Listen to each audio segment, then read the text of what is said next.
Bueno, hola a todos, en este video les enseñaré cómo descargar Minecraft.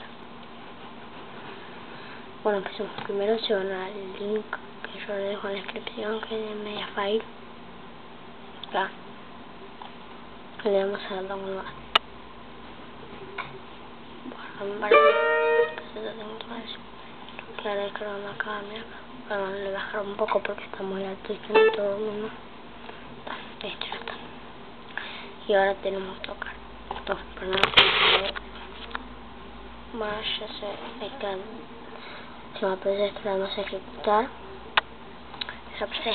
Bueno, si quieren a Minecraft 1.4.7, creo que es la última actualización, creo que es la última hasta ahora, digo, perdón, tienen que darle a post, y si no la quieren, bueno, a entregarme.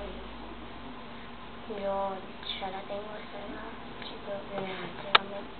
Si vamos a entregarme, van a estar dando puntos, porque si no, no tiene sentido. Y bueno, eso fue todo, espero que les haya gustado. Espero que les haya gustado mis videos.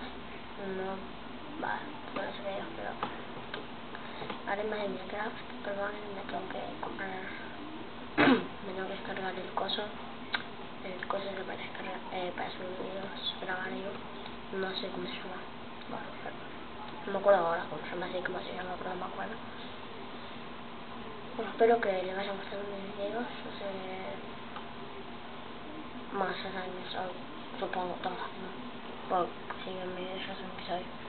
Entonces eso fue todo, bueno, comenten, suscríbanse y denle like.